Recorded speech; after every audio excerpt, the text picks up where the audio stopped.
time to go to the movies. James Luxford is here from Radio Times and the Metro newspaper. How are you, James? I'm not too bad, how are you? I'm all right, thank you very much. You battle from Stratford-upon-Avon, which, of course, is got this Boy in the Dress premiere today. Yes, so. my wife works there, so it's. Oh, really? I just got a text at lunchtime. Just said I'm very busy at the moment. Okay. So, they're putting a lot in to make that, and she's very excited about it. And so she should be. Fantastic event, and we're going to hear more about that live from there just after 5 o'clock. Before we get into this week's reviews, this time last week you reviewed the Blue Story movie, and we've seen the controversy that surrounded what happened up the road at Star City in Birmingham. Terrible event there. The decision by the VU Cinema organisation to pull that movie from its screening. Some 25 significant events, they said, happened in some of their 16 of their cinemas up and down the country. They have reinstated it, haven't they, for showing this weekend. What's your view on that? My view on it is, I think it's uncomfortable given the tone of the film and sort of that it's an independent British movie starring relative unknowns, that it should be outright sort of banned, if you like. I've seen the film. It's not, as we know last week, because I reviewed it, and it's not a particularly pro-gang film. I could imagine maybe... Well, the message in it from Ratman is actually, here's what happens if you end up going for this culture. It's quite a bad path for the not to spoil it too much, but for the characters involved. And it sort of, I do sort of sigh a little bit when something like this happens and movies are questioned, because it's in the interpretation of the viewer. We talked just before we went on about the amount of people who adore Scarface and hold up the character of Tony Montana. Yeah, if you've seen Scarface, you know that doesn't particularly end well for Tony Montana. Yeah. And things like Joker, with the controversy about whether we should have security about it. I just don't think you can particularly blame movies for people's behaviour. I don't think it has that much of an influence. You can't make things that safe, I don't think. I think one of the things that came out of it on Monday was a lot of the kids who were there were actually too young to see the movie. They clearly weren't there to watch the movie, so why penalise the movie? It's almost like they were making the movie the scapegoat for the trouble and the issues. But I don't think they'd seen it either, or hadn't got in it, even if they had sort of snuck in underage. Even it was prior to the screening, and it's just very confusing. And I think it's very easy to blame. Historically, The Matrix was blamed for a lot of things, like the Columbine shootings, and movies are always a very easy target, unfortunately. Let's go on to this week's. Shall we start with this? Charlie's Angels, the movie. Well, I'm going to say it's a remake. Obviously, a lot of us are old enough to know the TV series, but there was a version a few years ago. Lucy Liu was in it, wasn't she? Yes, the 70s TV show, the early 2000s, with those trio of stars. Cameron Diaz, Drew Barrymore, and a Destiny Child soundtrack, as I recall.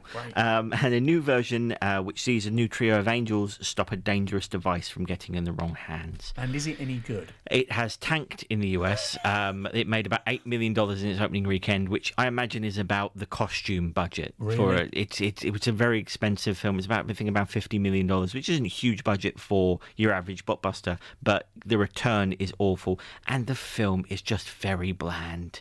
It's one of those movies that I think it was made by committee. I think every line, every action sequence was done to sort of tick a Hollywood box, appeal to a certain demographic. It was decided in a boardroom. It just feels a bit soulless. And for me, the worst thing, because there are good things about it, Kristen Stewart, who's kind of the sort of the wisecracking Charlie's Angel, great actress, and it's a side she's never really shown before. Just this kind of letting loose a bit and being a cool action hero. I loved her in this, but she's trapped in a movie that isn't very good. And I think, unfortunately, the worst thing for me was there's a message of sort of empowerment and feminism within it, but it feels quite insincere. There's kind of montages that look a bit like an advert for a toothpaste almost. It just feels like I'm being sold something, which I suppose I am, and unfortunately I'm not buying it. didn't sit with you very well, obviously. Okay, so let's poo-poo Charlie's Angel. Let's try and talk something a bit more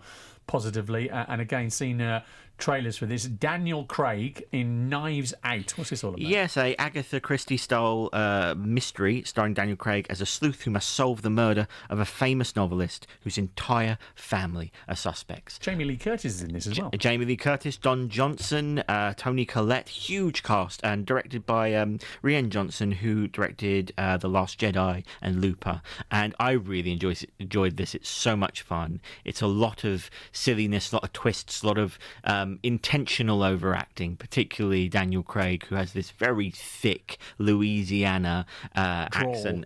Drawl. Yeah. Chris Evans, I think, at one point calls him CSI KFC. And it's just a lot of fun. It knows what it is, a bit camp, a bit over the top, and everyone's having really good fun, and I did as well. Good stuff. And the last one you're going to look at for us this week, which we're going to hear a little bit of in a second. Just tell us a bit about this, though, first. The party's just beginning. Yes, Karen Gillan from Doctor Who and Guardians of the Galaxy writes, directs and stars in a drama about a grieving young woman spiralling out of control.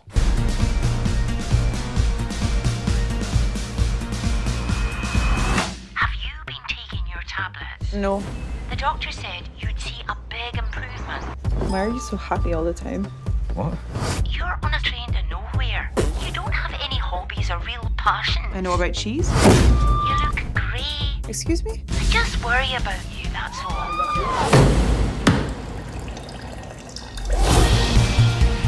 Now, a town like this tends to lend itself to an overactive imagination.